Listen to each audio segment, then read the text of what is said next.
Have you ever heard of the group Faith in Public Life? I hadn't heard of it until earlier this week. Its goal is to advance faith in the public square as a powerful force for justice, compassion, and the common good. Uh-oh. Notice the Marxist code words: justice, social justice, common good. Uh-oh. It should cause a chill to run down your spine. Earlier this month, the program director for the Faith in Public Life emailed his buddies at the mainstream media with a few suggestions on how journalists should question Catholic bishops. One of the emails made their way to Bill Donahue. He is the president of the Catholic League, who made it public. This is the memo. The reason for it: Catholics will be swing voters in key states, and it's important that journalists covering these efforts separate fact from fiction and ask critical questions about the sweeping claims of the bishops. Well, since Faith in Public Life is so worried about telling the truth, here's what it says is fiction. There is a war on religion, and a war on the Catholic Church. That's the fiction right here.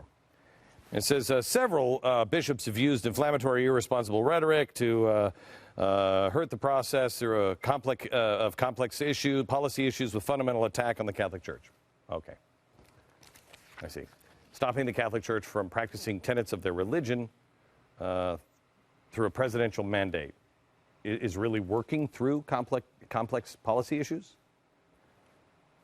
and not in any way attack on the Catholic Church? Plus, should we all be worried about the lengths these Catholic bishops are willing to go to push their message? The memo states, oh yes, bishops have not ruled out civil disobedience. Parishioners are encouraged to write the Department of Health and Human Services and Congress with objections. Occupy Wall Street doesn't scare anybody. But those beastly bishops, they're threatening vicious letter-writing campaigns. And they call themselves Christians. Then finally, the memo ends by questioning the values of the bishops. I love this one. Are you willing to sacrifice Catholic charities, colleges, and hospitals if you don't get your way on the contraception mandate? That's a question that journalists should ask these bishops. I warned you earlier this week that we are enslaving ourselves to the system. Some things are worth more than money. God will provide, Catholics. The government is not God. They're more like the guy with the pickle fork and the red hat and horns. I'm just saying. They're not God. In this, it says, look how much money Obama has given the Catholics. Faith in Public Life gets its funding from, you guess. Go ahead. Go ahead. Open Society Institute, George Soros. Soros' good pal, Jim Wallace, is one of the group's founders. Oh, he's good pal of the president, too. So the president's spiritual advisor, a Marxist by his own admission, is behind the attempt to make Catholic bishops look like radicals. Jim Wallace once said, you change society by changing the wind. Change the wind, transform the debate, recast the discussion, alter the context in which political discussions are being made, and you will change the outcomes. That's what's happening here. They're transforming the debate and recasting the discussion, and they are using Soros money to email journalists. People like Wallace and George Soros are cowards. It's because of people like George Soros and Jim Wallace that we have to continue to stand up for our values, fight for the truth. These worms will be here all the time. They'll always be here. You tell the government that we will not comply with their attack on religious liberties. Now, here's the good news. I told you about this last night.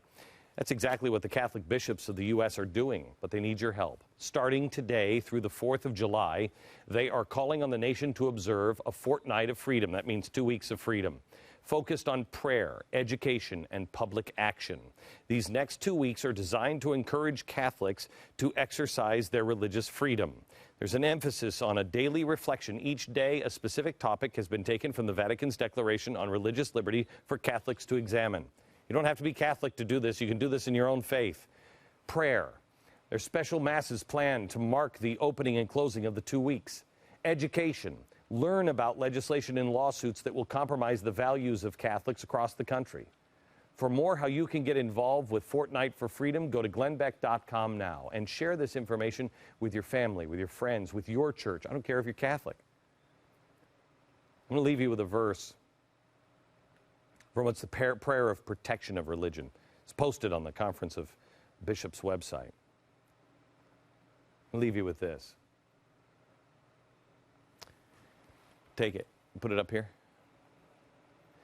We ask you to bless in our vigilance for the gift of religious liberty, Give us the strength of mind and heart to readily defend our freedoms when they are threatened.